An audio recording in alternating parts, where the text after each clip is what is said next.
हमें जीवन से भी उत्तम समय ये दिया है कि परमेश्वर के साथ रिलेशन बना के रखें, संगति बनाएं, क्योंकि परमेश्वर आत्मा है और उसका वचन साफ रीति से हमें समझाता सिखाता है कि उसको प्रसन्न करना। अगर हम आत्मिक दृष्टि से यहाँ पर हैं, शरीर तो है लेकिन आत्मिक रीति से अगर हम यहाँ पर उपस्थित हैं तो हम परमेश्वर को प्रसन्न कर सकते हैं। संक्षिप्त की बात की गई है, मैं माफ़ी चाहता हूँ, लेकिन गवाहियों को होना बहुत ज़रूरी है। गवाहियाँ क्यों होती हैं? गवाहियाँ हमारे विश्वास को बढ़ाती है, और विश्वास क्या चीज़ है वो हम स्वयं अपने जीवनों में पाते हैं। तो शुरू करते हैं गवाही को। सन 2006 की बात है। बहुत से लोग जानते हैं, लॉरेंस अंकल बीमार चल रहे थे उस दौरान। तो 18 अक्टूबर को मेरी वेडिंग एनिवर्सरी आती है, तो मैं उस दौरान छोटा सा केक बना करके, केक लेकर के आकर के हम सेलिब्रेट करके खा पी करके सो गए। सुबह अर्ली मॉर्निंग मैं दिलशान गार्डन में रहता था, 27 में। तो बगल वाले जो केरला के थे मलयाली, उन्होंने बोला भाई तुम्हारा कुंडी खुली हुई है। अर्ली मॉर्निंग में जब हमने चेक किया तो हमारे घर में चोरी हो चुकी थी और हम सो रहे थे। हमारे घर में चोरी हो गई। लेकिन मुझे बड़ा अफसोस सा लगा, ये हुआ कैसे। और मैं उससे पहले भाई ने सन 2000 में सुसाइड कर लिया था। जब हम अपनी दुकान चलाते, स्पेयर पार्ट्स का काम करते थे, 13-14 गाड़ियाँ थी हमारे पास, ऑटो जो हम किराए पे चलवाते थे। तो उससे मैं डिप्रेशन से गुजर रहा था। बहुत शराब पीता था उस दौरान, मतलब सुबह होती थी, ब्रश नहीं करता था मैं, शराब पीता था उससे। तो ऐसा दौर चल रहा था, बहुत डिप्रेशन। उसके बाद चोरी हुई मेरे घर में। तो मैंने बोला यार खुदा है भी कि हम ऐसी चर्च में जाकर के हाजिरी दे करके आ जाते हैं। मैं अपने आप से ऐसी बातचीत कर रहा था। तो मैंने FIR भी करा दी, पुलिस वाले भी आए, जिप्सी आ गई, उन्होंने भी बोला भाई अगर हमें पता चलेगा तो हम आपको बताएंगे। लेकिन मैं एक सवाल लेके बैठा था कि मेरे साथ ऐसा हो क्यों रहा है। क्यों उस दौरान 4 साल या 5 साल के दरमियान जब से भाई गुजरा था, मैं कई बार सोचा कि मैं सुसाइड कर लूँ, क्योंकि मेरा जवान भाई हमारे परिवार में जा चुका था। तो फिर ये हुआ, तो मैंने बोला यार खुदा है भी या नहीं, कैसे यकीन करें। तो मुझे वचन याद आया, यूहन्ना पहला अध्याय पहली आयत, उम्दा beginning there was a love, आदि में वचन था, वचन परमेश्वर के साथ था, वचन स्वयं परमेश्वर था। तो मैंने उसको, खुदा ने मुझे ये सामर्थ्य दी कि मैं उसको स्टडी करूँ। तो मैंने बोला यार वचन अगर परमेश्वर था तो क्यों ना वचन को ही खोजा जाए। तो मैंने बाइबल उठाई रात को लगभग 10-11 बजे, और मैं पूरी ढीठ बंद करके, खुदा तू है या नहीं, तू मुझे इसका आंसर देना है करके मैं उस बाइबल को रीड करता रहा। यशाया में 65 चैप्टर है। उस दिन मुझे पता चला था, हालांकि मैंने बहुत सारी बाइबल नहीं पढ़ी। बहुत सारे लोग हैं कि बहुतों ने तो 5-5, 10-10 बार बाइबल पूरी रीड कर रखी है, लेकिन मैंने यशाया को पढ़ा केवल, और 65 चैप्टर पढ़ता रहा, पढ़ता रहा, और सुबह होने को है, मतलब इसको बोलते पाँव फटने को है। जब वो चैप्टर खत्म हुए तो मुझे जीवन में ऐसा अनुभव हुआ, एक ज्योति मुझे एकदम ऐसे नूर चमका। और नूर किसके पास होता है? जो सूरज से भी ज़्यादा प्रकाश है, प्रभु यीशु मसीह का नूर। और मैं डर गया, मतलब उस दौरान पूरी रात इवन मैं यूरिन के लिए नहीं गया, ना मैंने उसको स्किप किया कि मैं थोड़ी देर बाद पढ़ूंगा, लेकिन मैं उसको कंटिन्यू पढ़ता रहा। और जब उस नूर को देखा मैंने, तो यकीन मानेंगे सुबह उठने के बाद क्या होता था कि मुझे लत लगती थी शराब पीने की। तो मैंने अपने आप को टेस्ट किया, यार मेरी तो शराब पीने की इच्छा ही नहीं हो रही, हो क्या अद्भुत रीति से वो मतलब थिंकिंग खत्म हो गई। और मैं यहाँ डिस्ट्रिक्ट पार्क में आ जाता था और मैं सुनता था अन्य भाषा क्या होती है। मुझे बहुत जैसे अजीब सा लग रहा है, ये झूठा है, एक ऐसा घिन सा आता था जो बोलते ना मतलब अन्य भाषा में बात परमेश्वर को तारीफ करते हैं, तो मुझे अजीब सा लगता था। लेकिन उस दौरान मैं अन्य भाषा में परमेश्वर को तारीफ करता था पागलों के समान। उससे पहले मेरे से मेरी यही प्रार्थना रहती थी, परमेश्वर मैं तुझमें पागल होना चाहता हूँ। तो मैं काफ़ी महीनों भर में मतलब ये डिस्ट्रिक्ट पार्क में ऐसे घूमता था। फिर उस दौरान क्या हुआ, अगले दिन अब्राहम अंकल है यहाँ पर, उनकी मिसेज अब्राहम आंटी को एक शख्स पूछता हुआ, अंकल को पूछता हुआ आया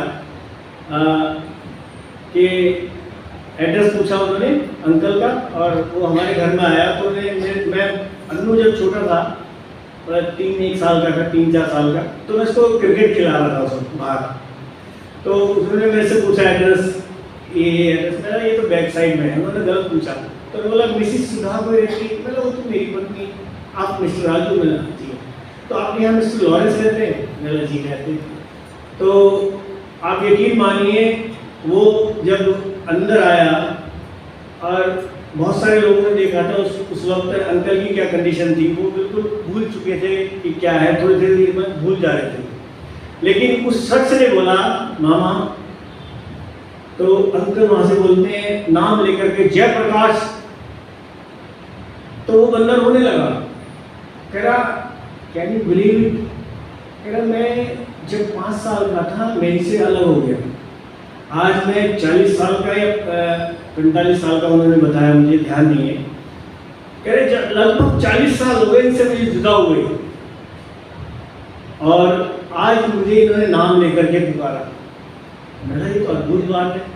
तो फिर उन्होंने मुझे कुछ पैसा दिया, तो मैंने सर मुझे पैसा मत दीजिए, बस मेरे लिए इतना दुआ करें कि इन्होंने इतनी खिदमत करी है गरीब परिवारों की, बहुत सारे लोगों की, बहुत सारे बच्चों की, और अनमैरिड रह करके सेवाई करी है, और इन्होंने इतने दर्द को सहा है।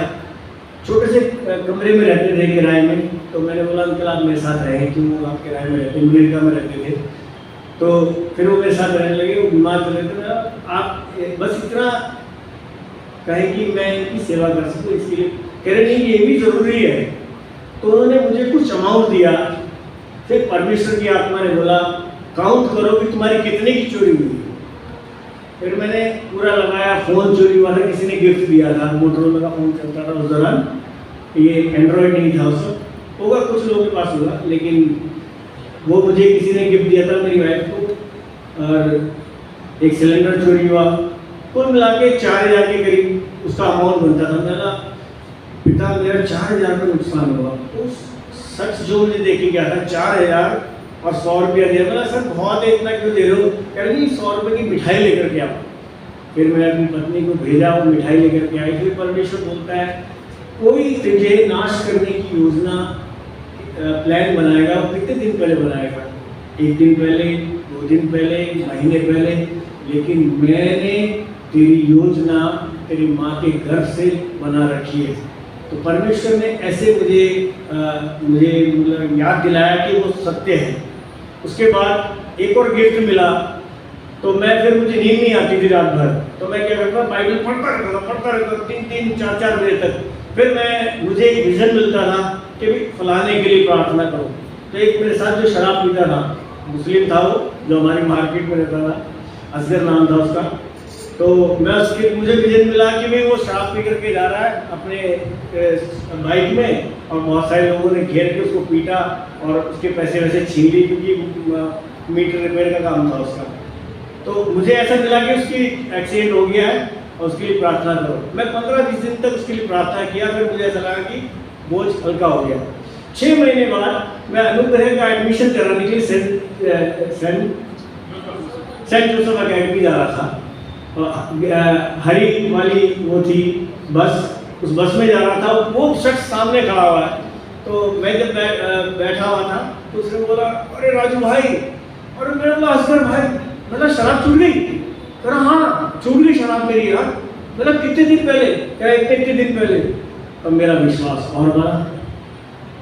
तो फिर मैं और लोगों से मिला। फिर उसके बाद मैं ऑटो चलाने लगा। हालांकि बहुत टाइम लगा मुझे कि यार मैं ऑटो चलाऊंगा करके ऐसे सोचने लगा। तो फिर मैं ऑटो चलाने लगा। ऑटो चलाते हुए मैं न्यू टेस्टामेंट बांटता रहा। न्यू टेस्टामेंट बांटते बांटते तो मैं बहुत लोग मोस्टली उन लोगों से बातचीत करता है जो लोग तकलीफ में है, क्योंकि जो कष्ट में है वो पीड़ा को समझता है, जो पराठा खा रहा है उसको रोटी की कीमत नहीं समझ में आएगी। तो मैं सफदरजंग हॉस्पिटल या किसी अस्पताल से जब किसी पैसेंजर को लेता था तो मैं पूछ लेता था, भाई कोई तकलीफ है क्या? तो यार ऐसे होती क्यों बताऊँ? तो मैंने यार बताने से हल्का हो जाता है बोझ। तो मैं उनको एग्जाम्पल देता था, मान लो आप 10 किलो का बोझ लेकर के जा रहे हो, अगर 3 लोगों में डिवाइड कर दो कितना हो जाएगा? तो मतलब हो जाएगा 3.5-4 किलो हो जाएगा। तो मतलब हो जाएगा ना। तो उसको विश्वास आता था, फिर वो बताता था मेरे पास बच्चे नहीं हैं। तो मैं अपनी गवाही दे रहा था उसको कि मेरे बच्चे कैसे हुए। मैंने अपनी पत्नी को बोला, जब तक तू विश्वास नहीं रखेगी ना, जब तक बच्चे नहीं होंगे। तो वो भी मैंने बताया पहले आपको। तो उस शख्स को वो न्यू टेस्टामेंट दिया। मैंने बोला, भाई आप विश्वास रखो, केवल विश्वास रखो। विश्वास अनदेखा होता है, विश्वास की कोई मतलब फिजिकल वो नहीं होती, स्ट्रेंथ नहीं होती, वो अनदेखी चीज़ है। अनदेखे परमेश्वर पर भरोसा करते हैं। तो जब उसने बोला, भाई अगर आप मेरे लिए प्रार्थना कर दो, अगर आप मेरा बच्चा है तो मैं 1.5 लाख रुपये आपको दे दूँगा। मैं 1.5 लाख रुपये खर्च कर चुका हूँ यहाँ पर, लेकिन कोई फ़ायदा नहीं हुआ मेरा। तो मैंने बोला मैं अपनी पर्सनल प्रेयर में आपको अपने फैमिली प्रेयर में आपको याद करेंगे। तो हम उसको प्रार्थना में याद करते थे। 1.5 से 2 साल हुआ। उसने मुझे कॉल बैक किया जब मैं भाई राइंदर के घर में रहता था। तो उसने बोला, भाई मेरे पास एक लड़की है, मुजफ्फरनगर को मैंने कहाँ का रहने वाला था। तो ऐसे ही बहुत सारे काम हुए, परमेश्वर ने कराए। तो आज हमारे सब में वो कुव्वत है। जैसे भाई साहब ने शुरू किया चेन प्रेयर, ये बहुत ज़रूरी है। लेकिन उससे बढ़ करके जो वचन है ना, वचन सबसे पहले है। क्योंकि मैं बताना चाहता हूँ, आदि में इन द बिगिनिंग क्या था भाई? सोरे क्या? वचन था, प्रार्थना बाद में आई। तो वचन अगर हमारे जीवन में है, किसी भी रूप में विश्वास के द्वारा अगर हमारे जीवन में वचन है, तो हम उसको अपने जीवन में व्यक्तिगत तौर पे होता हुआ देख सकते हैं, जो इम्पॉसिबल लगता है। आज हमारे बीच में कुछ ऐसे परिवार हैं जिनके पास औलाद नहीं है। सेम यशुदास से मैं बात करता था कुछ सालों पहले, तो बहुत उदास समय जा रहा था, तो पेड़ के नीचे। तो यशुदास ने बोला, भाई बच्चे नहीं रहेगा। मैंने सब हो जाएंगे यार, क्यों चिंता कर रहा? फिर मैंने उसको अपना एग्जाम्पल दिया और उसके पास 2 बच्चे हैं। अभी भी हमारे सेंट फ्रांसिस चर्च में कुछ ऐसा है। यशुदास को मुझे बार बार याद आता है, तो उसके लिए प्रार्थना करता रहता हूँ। शायद उनकी पत्नी का नाम लक्ष्मी है, शायद उनके लिए प्रार्थना करता हूँ। और आप सब भी जब अपनी प्रार्थनाओं में रहते हैं घरों में, तो प्रार्थनाएं करें दूसरों के लिए, दूसरों के हितों के लिए प्रार्थना करेंगे, तो परमेश्वर आपके हित की स्वयं रक्षा करेगा। सबको जय मसीह।